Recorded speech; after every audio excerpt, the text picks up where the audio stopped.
Guillermo Cuevas, que en general su currículum está hacia el área de las artes, de la música. Adelante. Muchas gracias. Bueno,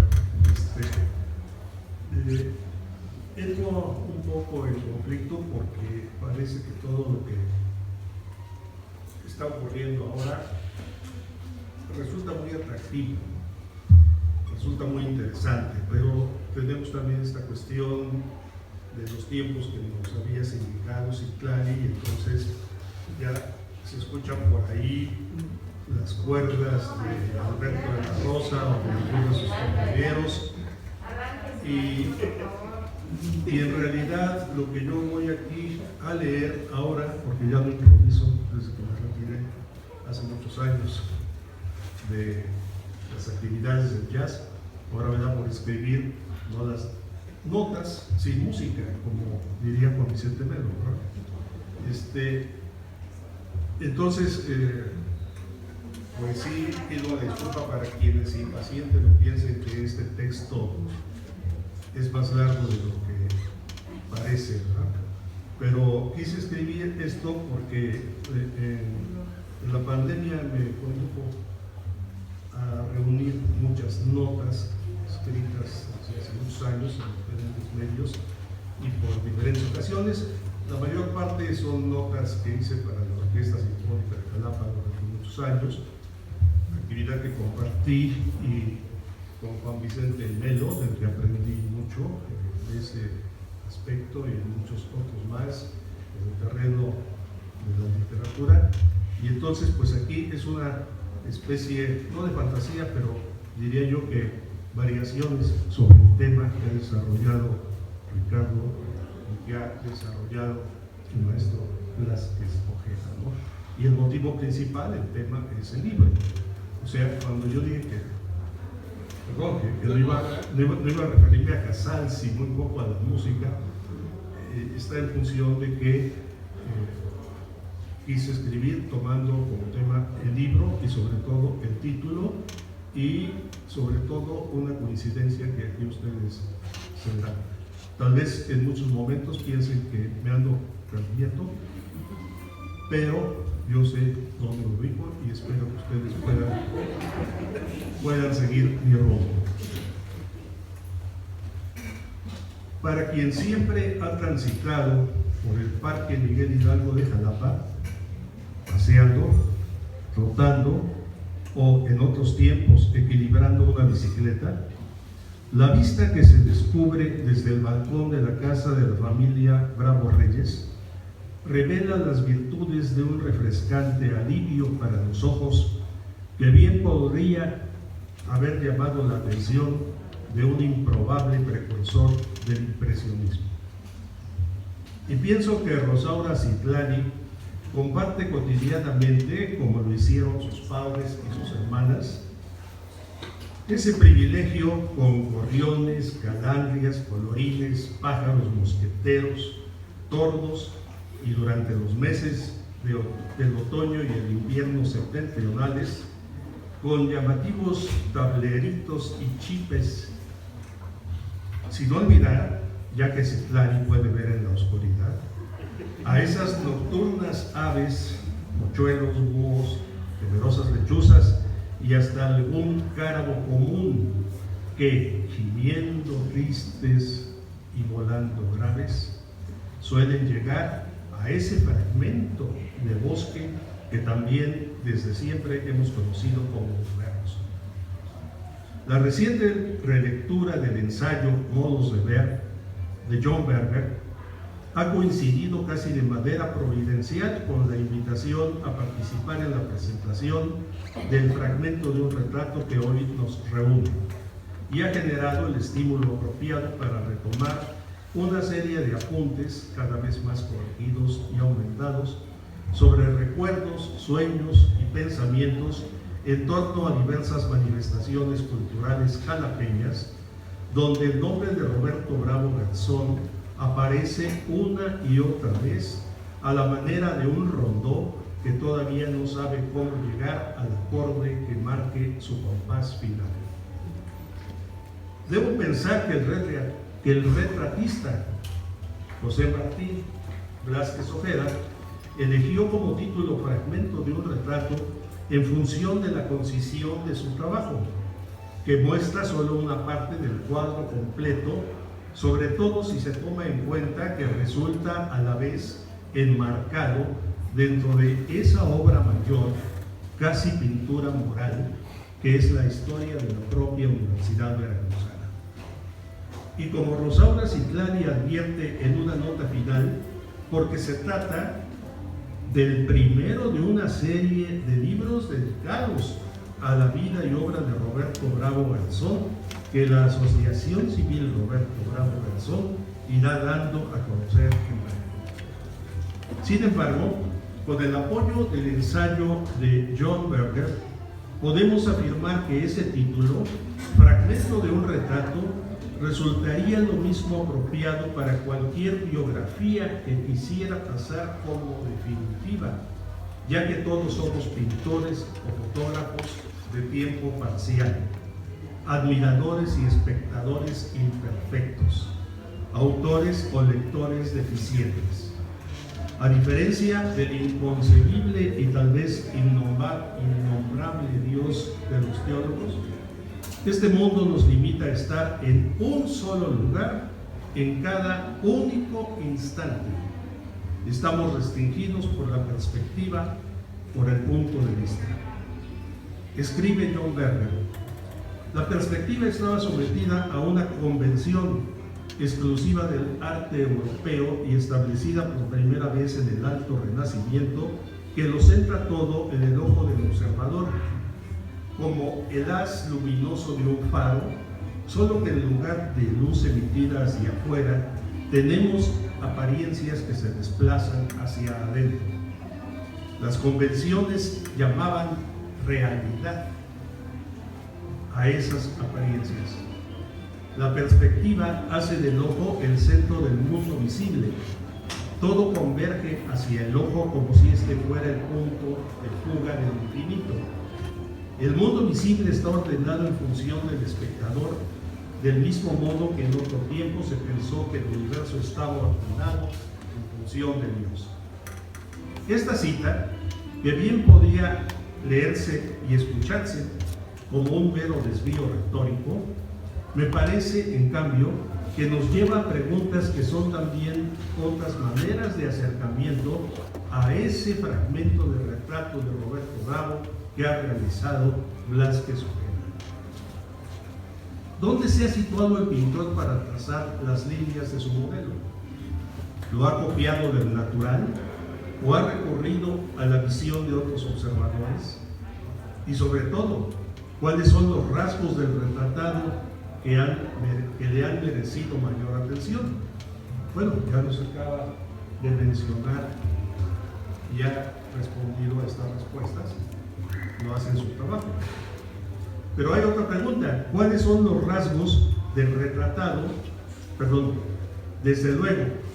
Pero hay otra pregunta, porque ahora me ocupa la tarea de mirar cuidadosamente ese fragmento y me veo obligado a elegir porciones menores del mismo para orientar el sentido de esta presentación. La referencia más inmediata del cuadro la proporciona la división en 4 partes que el propio autor titula Orígenes, el Universitario, la creación de la Facultad de Economía y 1967, presente y futuro de la Universidad Veracruzana. Y ahora, todavía otra pregunta más pertinente: ¿cómo vemos lo que otros han visto? Recurro por segunda vez a John Berger. Cada vez que miramos una fotografía somos conscientes, aunque solo sea débilmente, de que el fotógrafo escogió una vista dentro de una infinidad de otras posibles. Esto es cierto hasta para la más despreocupada instantánea familiar. El modo de ver del fotógrafo se refleja en su elección del tema. El modo de ver del pintor se reconstruye a través de las marcas que hace sobre el lienzo o el papel. Sin embargo, aunque toda imagen encarna un modo de ver, Nuestra percepción o apreciación de una imagen depende también de nuestro propio modo de ver. Así, gracias a la lectura y relectura del trabajo de José Martí, he podido evocar diversas y muy variadas instantáneas mentales en las que aparece Roberto Bravo, muchas de ellas casi olvidadas, pero nunca por fortuna borradas, que se remontan hasta mis propios años de estudiante de secundaria y preparatoria y llegan a ese 1967, donde el fragmento de retrato de Velázquez Ojeda se diluye, casi se esfuma en la frase: eran tiempos de aportar ideas para construir a la universidad de su tiempo. Anoto algunas de esas imágenes seleccionadas. Bueno, en realidad las que se van a mostrar aquí, no les hagan caso, mírenlas con mucho cuidado, pero no les hagan caso, y que cada quien reconstruya las suyas mentalmente, porque yo me estoy refiriendo a las imágenes mentales que reconstruimos gracias, en mi caso, a la lectura del libro de Velázquez Ojeda, ¿verdad? Entonces, esa imagen para mí es, la titulo Casi vidas paralelas.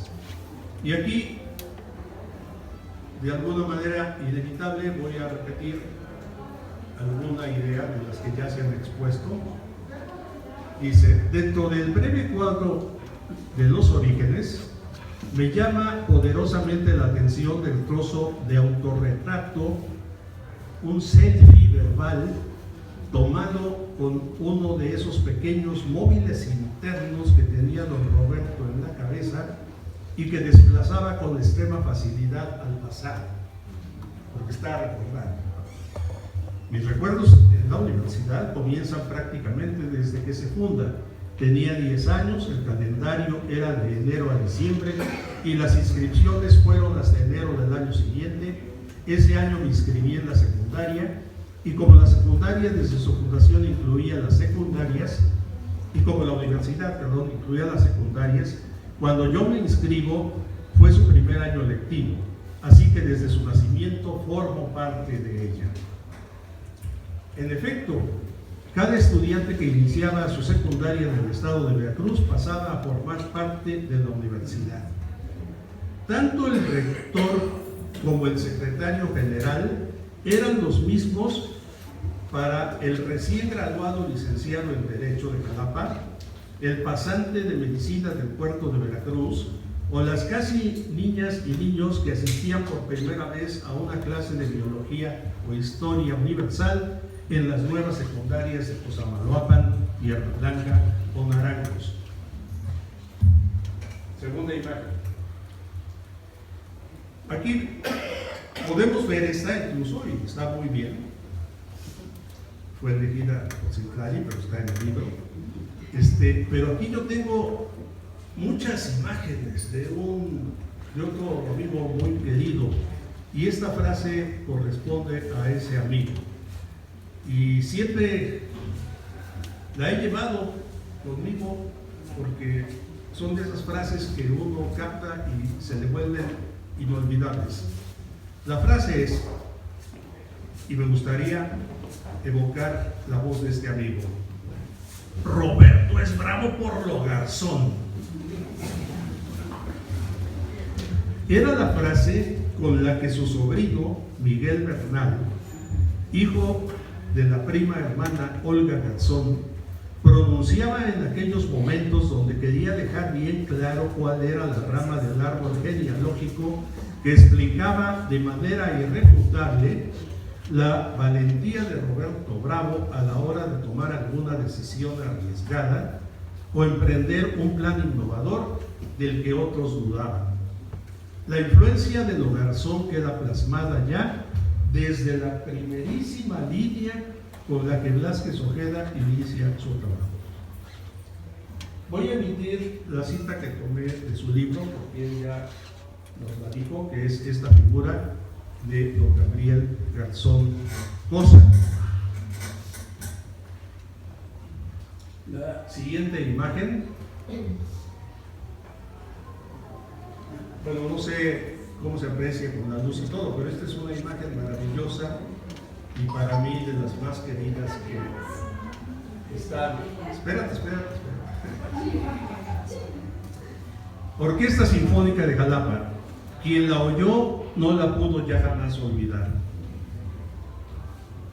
Durante sus primeros años como estudiante en el ilustre Instituto Veracruzano, Bravo Garzón, por mucho que coincidiera con el también joven Juan Vicente Melo en la emoción que les provocaba el Capricho Español de Rimsky-Korsakov o el Guapango de Moncayo, nunca imaginó que llegaría a ser uno de los principales responsables, y muchos piensan que es el principal responsable, de la bonanza sinfónica que conocería la ciudad de Jalapa a partir del año de 1975.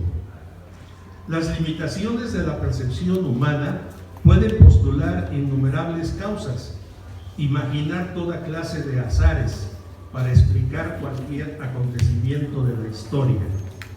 José Martín se limita a señalar: desde el horizonte biográfico es posible pensar a Roberto en temprano desarrollo de su sensibilidad a partir del cálido trato e iniciación artística que brindaron su madre y tías con sus lecciones de piano y conciertos sabatinos de la Orquesta Sinfónica de Jalapa en el puerto de Veracruz. Y yo voy con otra pregunta. ¿Resulta esta una aclaración suficiente? Por el desenlace que ha tenido la parte de la trama, esta parte de la trama, no resulta problemático responder de manera afirmativa. O sea, Roberto Bravo sí tuvo que ver muchísimo, y muchos de ustedes lo saben, en todos estos asuntos sinfónicos. Siguiente pregunta. Nos quedamos con la misma foto porque allí está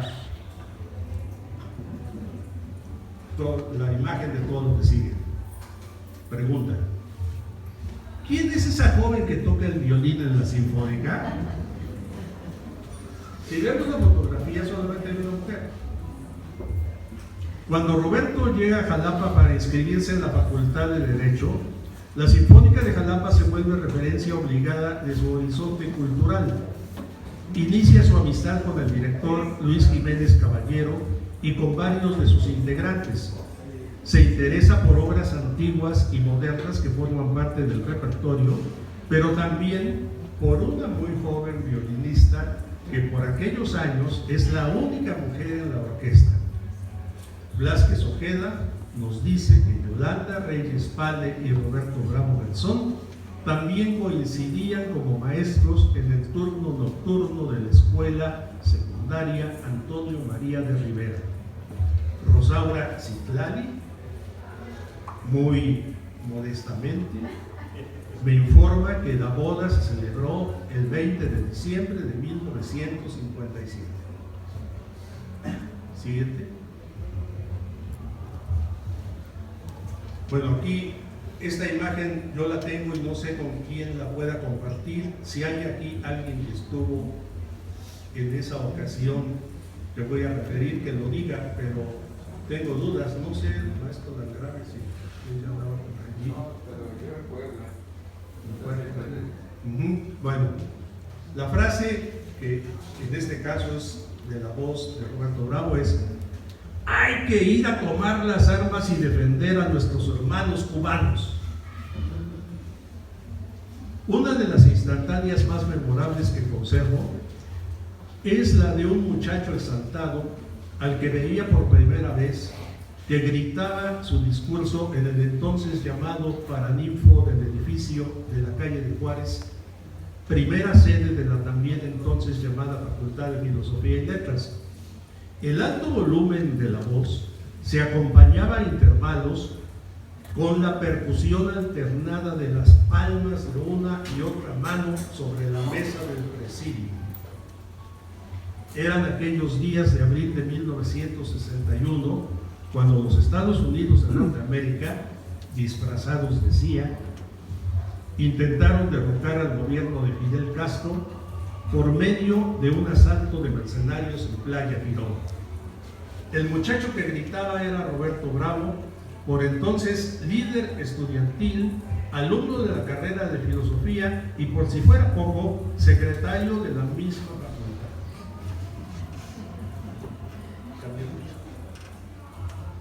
Bueno, ahí está el edificio que ya ha sido exhibido también hace un momento en el contexto de lo que nos platicó José Martín. El siguiente. Viento sobre las aguas. Resulta obligado que repita la frase, sí, por si fuera poco, ya que ese mismo muchacho estaba por terminar de escribir una obra de teatro que inmediatamente aparecería publicada dentro de la colección Ficción, creada por un jalapeño ilustre que no necesita calle y se encontraba al frente de la editorial de nuestra universidad, Sergio Galindo. Recuerdo con perfecta claridad auditiva cómo la difusora XEXB, en los intervalos que se daban entre obras de música clásica transmitidas completas y sin cortes, hacía la promoción de los títulos y autores de esa nueva ficción que pronto se haría famosa dentro de las letras mexicanas. Benzulul, Polvos de arroz, Los muros enemigos, La calle de la gran ocasión, Ser de lejanías y, entre muchos más, Viento sobre las aguas, de Roberto Bravo, título que coincide a la perfección con la imagen del hexagrama Juan del libro chino de las mutaciones. Pero no pretendo desviarme con una asociación tan lejana. XXB, Radio Universidad, ubicada en el pasaje Thanos. Un pasaje que presumía una premodernidad jalapeña que medio siglo después desembocó en una posmodernidad que nadie entiende, sin haber nunca conocido esa simple, sencilla, inocente e inmaculada modernidad que no sufre la nostalgia del pasado ni se ilusiona con la esperanza del futuro. Última imagen, por ahora. Una carrera políticamente peligrosa. La última instantánea de hoy corresponde a uno de los proyectos más queridos de Roberto Bravo, sobre los que ya se habló aquí, pero nunca será suficiente insistir en este lugar, en este tema. La creación de una facultad de economía, una carrera políticamente peligrosa, tema al que Velázquez Ojeda dedica el tercer fragmento de su fragmento. Si alguna vez Roberto Bravo vislumbró el futuro y este no lo desmintió, fue en su apuesta por la economía, materia de complejidad extrema que él supo llegaría a ser indispensable para muchos aspirantes, no solo al cargo de futuro rector de la universidad, sino al de futuro presidente de la República. Abundan las instantáneas que ilustran estos ejemplos. En función del tiempo concedido a mi intervención, solo deseo mencionar, ya fue mencionado, pero no lo quiero hacer también, que el fragmento de un relato de José Martín Velázquez Ojeda ha sido prologado por un apreciado amigo de Roberto y de la familia Bravo Reyes, Luis Hernández Palacios, y seguido de una semblanza en memoria de Roberto Bravo Garzón, escrita por Raúl Romero Ramírez. Pero no resisto la tentación de agregar otro selfie verbal del propio Bravo. En una entrevista realizada en 1979, año del cincuentenario de la Orquesta Sinfónica de Jalapa, don Roberto expresó: cuando hablo de un cambio muy radical en mi manera de ver las cosas, hay que tomar en cuenta que estoy hablando de un estudiante de 18 años y en especial me refiero a los nuevos compañeros y las nuevas relaciones que encontré en Jalapa y que enriquecieron mi vida de una manera muy clara. Tan solo en el terreno de la música, empecé a tener una relación directa y personal de amistad, de plática y charla con algunos sinfónicos de aquel entonces. Y pronto empiezo a tener contacto con antropólogos, algunos sociólogos, lingüistas, y mi horizonte cultural se amplía en esa edad cuando resulta tan importante para toda la vida. Inquieto como siempre he sido, pronto empiezo a participar en ese mundo intelectual casi sin darme cuenta, y surgen intereses nuevos completamente distintos. Así, independientemente de que pude concluir mi carrera de Derecho, me aficioné a otras disciplinas. En la recién fundada Facultad de Filosofía y Letras, fui uno de los primeros alumnos que se inscribieron, y aunque casi la llego a terminar, no me he podido recibir todavía. Además de que estudié otras materias sueltas en las carreras de Historia, Antropología y también de Letras. Con todo ese horizonte cultural nuevo que reflejaba mis más variados intereses de carácter académico, acabé de no servir nada más que para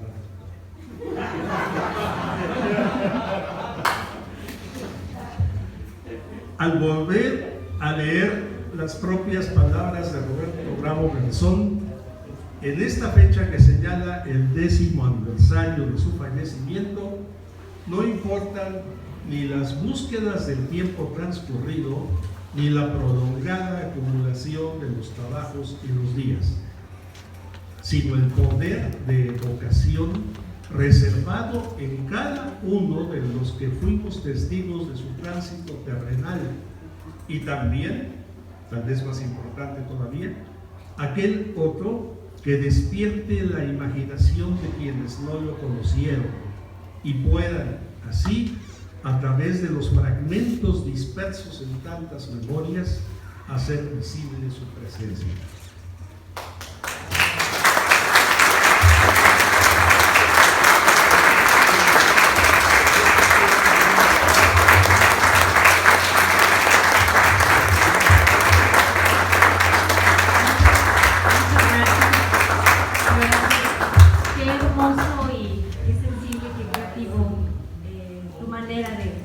De contarnos esta impresión sobre el libro.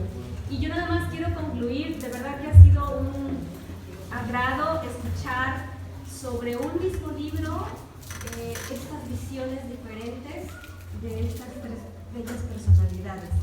Y asimismo invitarlos, porque estoy segura que cuando cada uno de ustedes se acerque a leer en su propia casa, en su propia intimidad, este libro, seguramente van a evocar, ¿no?, esos recuerdos, esas memorias, eso que ustedes como amigos, como familia, y como bien lo dice Memo, aquellos que no lo conocimos, imaginamos a ese gran personaje, al doctor Roberto Bravo Garzón.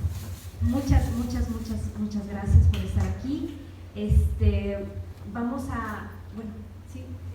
Maestra Citlali, no sé si pasamos ya al patio. Entonces les invitaríamos a que nos acompañen aquí al patio lateral.